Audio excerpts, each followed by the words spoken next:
Hello বন্ধুরা, কেমন আছো সবাই? আশা করছি সকলে ভালো আছো। প্রিয় বন্ধুরা, আজকে তোমাদের জন্য নিয়ে এলাম আরও একটি নতুন গল্প। আশা করছি তোমাদের দাঁড়িয়ে যাবে, তাই ভিডিওটা শুরু থেকে শেষ পর্যন্ত দেখো। রোজ রাতে তেল আর কলা নিয়ে তার ঘরে ঢুকত।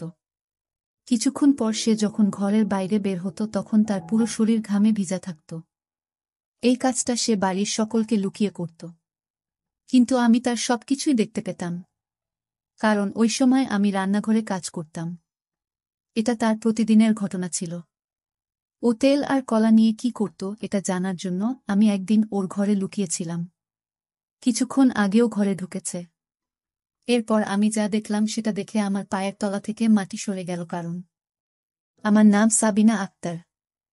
আমার জন্য একটা দরিদ্র পরিবারে আমার মা বাবা অন্য লোকের খেতে কাজ করে দুবেলা দুমুঠো অন্ন জোটাতে।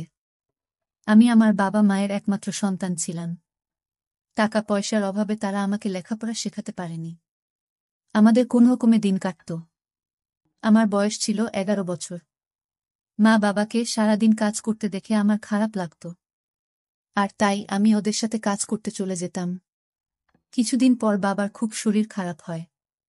আমরা ওনাকে হাসপাতালে নিয়ে যাই। সেখানে ডাক্তার আমাদের 1000 টাকা খরচার কথা বলে। আমাদের কাছে এত টাকা ছিল না, তাই মা জমিদার বাবুর কাছে যায়, যার খেতে আমরা কাজ করতাম।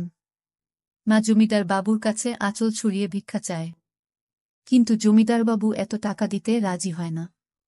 উনার কাছে একটা টাকা দেয়া কোনো ব্যাপার নয়, কিন্তু তাও উনি কোনো সাহায্য করলেন না। টাকার অভাবে আমার বাবার ঠিকমতো চিকিৎসা হয় না, আর উনি আমাদের ছেড়ে চলে যান। এখন আমাদের মাথার উপর থেকে ছাতা সরে গেছিল। আমাদের সংসার চালানো আর সাহায্য করার মতো কেউ ছিল না। কোনো রকমে আমি আর মা নিজেদেরকে সামলে আবার সাধারণ জীবন যাপন শুরু করলাম। আমরা সারাদিন খেতে কাজ করে নিজেদের পেট চালাতাম। ভেতরে ভেতরে আমার জমিদার বাবুর উপর খুব রাগ ছিল, কিন্তু আমার কিছু করার ছিল না। একদিন শহর থেকে কিছু ধনী লোক আসে।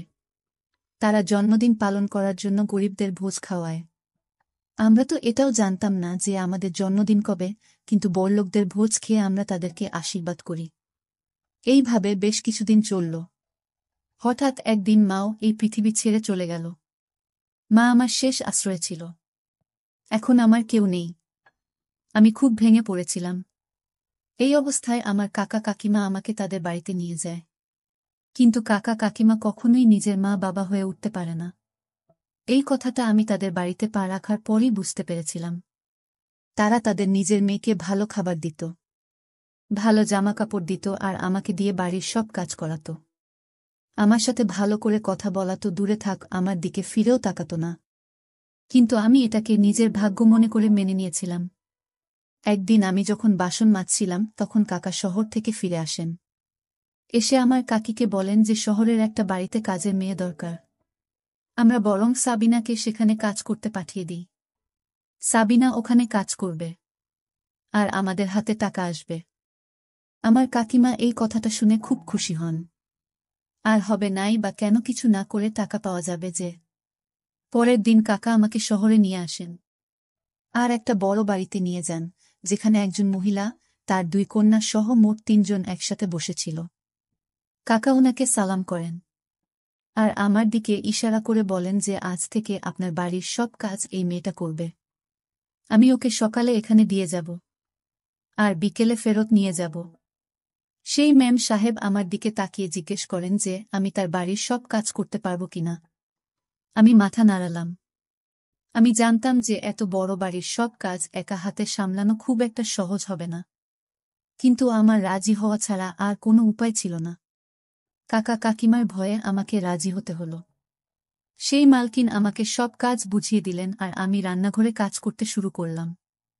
আমি সারাদিন কাজ করতাম, আর রাতে কাকা আমাকে বাড়ি নিয়ে যেত। বাড়ি গিয়ে শুকনো রুটি খেয়ে গরমের মধ্যে ঘুমিয়ে পড়তাম। পরের দিন সকালে কাকা আমাকে আবার মালকিনের বাড়িতে দিয়ে আসত। কিছুদিন এইভাবে চলল। একদিন মালকিনের বাড়িতে অনেক অতিথি আসে, আর তাই কাজও অনেক বেড়ে যায়। সেই জন্য মালকিন আমাকে বাড়ি পাঠায় না। উনি আমার কাকাকে বলেন যে যতদিন আমার অতিথিরা এই বাড়িতে আছে ততদিন সাবিনাকে এখানে থাকতে দিন, কারণ রাতে সবাই দেরি করে খায়। তাই কাজও অনেক বেড়ে যায়।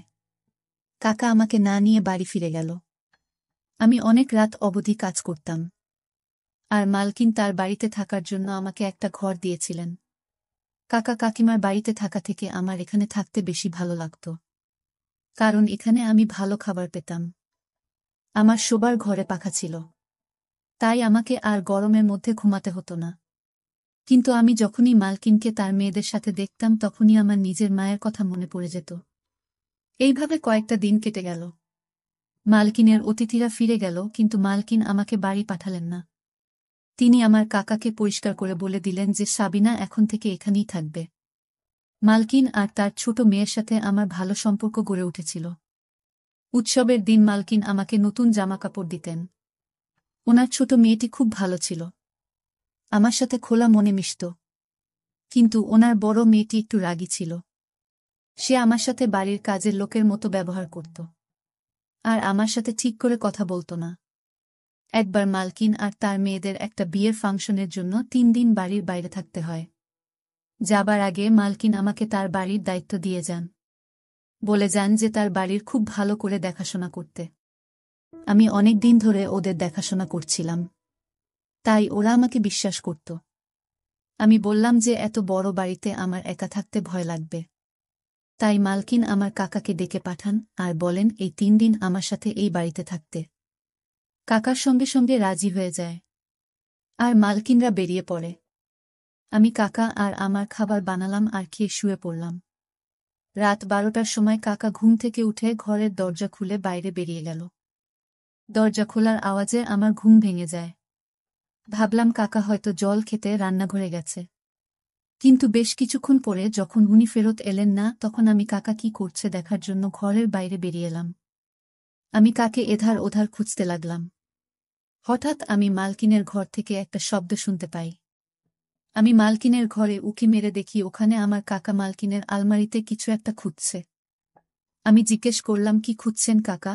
কাকে একটু ঘাবড়ে গিয়ে বলে কিছু না, এমনি আমার এটা দেখছিলাম। কত সুন্দর আলমারি। আমি বুঝতে পারলাম কাকা চুরির মতলব করছে।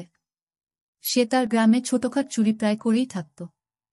আর এত বড় বাড়িতে নিজেকে একা পেয়ে সে কি করে লোভ সামলায়। কিন্তু আমি চাই না কাকা এরকম কিছু করুক। কারণ আমি মালকিনের বিশ্বাস ভাঙতে চাই না।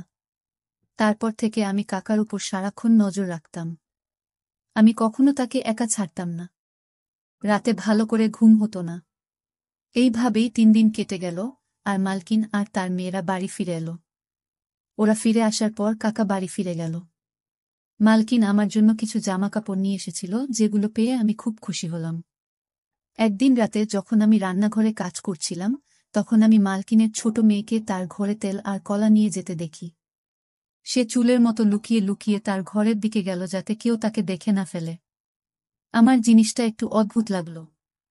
আখি দিদি তেল আর কলা নিয়ে কি করবে? মালকিনের স্বামী কিছু বছর আগে মারা গেছিলেন। তারপর থেকে উনি তার 2 মেয়ের সাথে একাই থাকেন। নিজেদের ব্যবসা থাকার জন্য ওনাদের কখনো টাকা পয়সার অভাব হয়নি। আমি আখি দিদির ব্যাপারটা এড়িয়ে গেলাম। ভাবলাম পড়াশোনা জানে, হয়তো কিছু একটা করছে। তার বন্ধুরা রোজ বাড়িতে আসত। আর ওরা সবাই মিলে কিছু একটা প্র্যাকটিক্যাল করত। তো একদিন আমি দিদিকে জিজ্ঞেস করলাম যে আপনারা সব বন্ধু মিলে কি করেন? তো সে বলল যে আমরা বিজ্ঞান নিয়ে পড়াশোনা করি। তাই আমাদের প্র্যাকটিক্যাল করতে হয়। আমি কিছুই বুঝলাম না। আমি তো কোনো দিন স্কুলে যাইনি।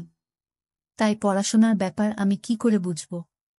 তাই জন্য আমি আখি দিদির তেল আর কলা নিয়ে যাওয়ার ব্যাপারে বেশি মাথা ঘামাতাম না। বাড়ির সকলের খাওয়া হয়ে যাওয়ার পর আমি বাসন মাজতাম আর রান্নাঘরটা পরিষ্কার করতাম। এর মধ্যে দিদি ফ্রিজ থেকে কলা বের করত আর একটা পাত্রে তেল ঢেলে নিজের ঘরে নিয়ে চলে যেত। এখন এটা রোজকার ব্যাপার হয়ে গেছিল। আমার ঘরটা দিদির ঘরের একদম সামনে ছিল। মাঝরাতে দিদির ঘর থেকে বের হতো আর নিজের হাত ধুত। তার গোটা গা ঘামে ভিজে থাকত।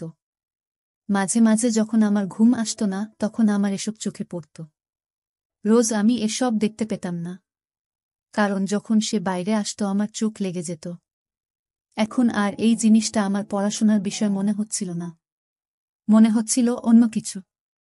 কারণ দিদি যদি প্র্যাকটিক্যালের জন্য কলা আর তেল নিয়ে যেত তাহলে লুকিয়ে লুকিয়ে কেন নিয়ে যেত?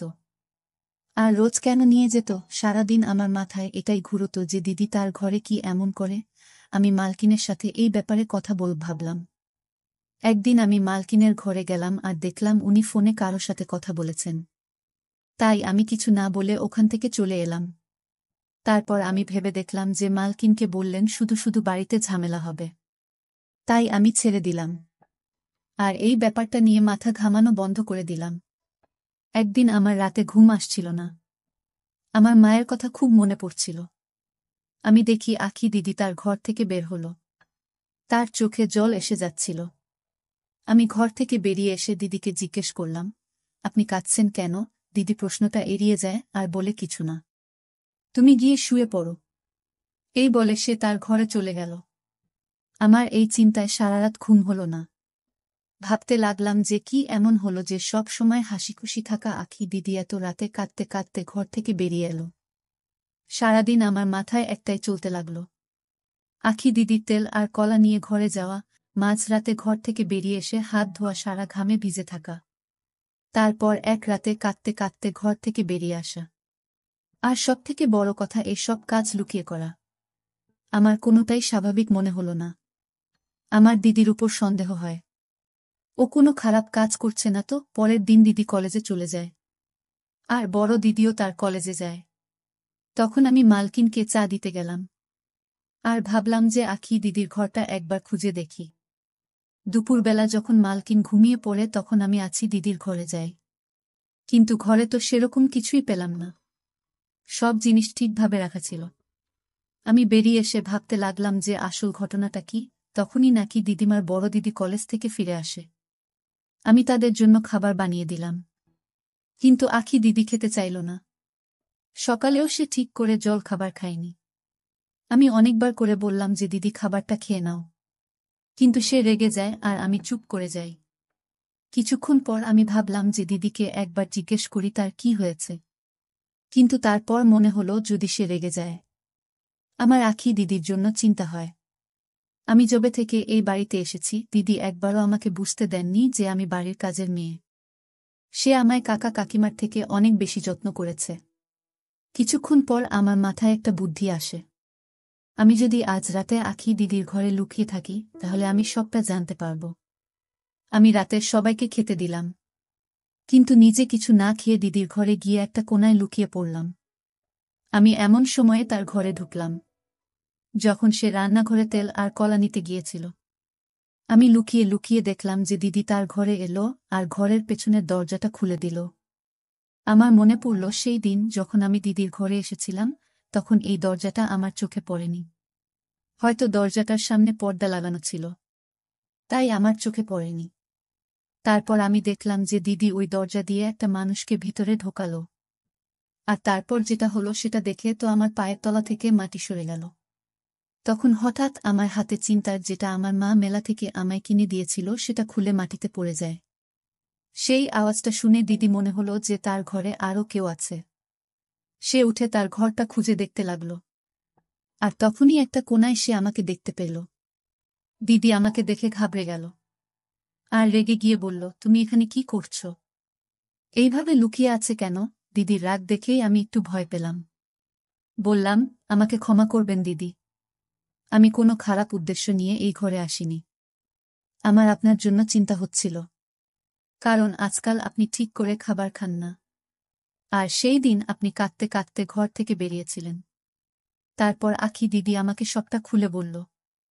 সে কোনো ভুল কাজ করছে না, বরং একটা মানুষের উপকার করছে। দিদি ওই লোকটার দিকে ইশারা করে বলে, তিনি আমার দাদু হন। আমার বাবা মারা যাওয়ার পর আমার মা ওনাকে বাড়ি থেকে বের করে দিয়েছিল। তারপর থেকে উনি একটা মসজিদে থাকেন। কিন্তু আমি এটা সহ্য করতে পারতাম না। আমি এই ব্যাপারে মায়ের সাথে কথা বলার চেষ্টা করেছিলাম, কিন্তু মা আমাকে খুব বকা দিয়েছিল। তাই আমি একটা প্ল্যান বানাই। আমি রাতে দাদুকে আমার ঘরে নিয়ে আসি, আর সকাল হলে ওনাকে পিছনের দরজা দিয়ে বের করে দিই।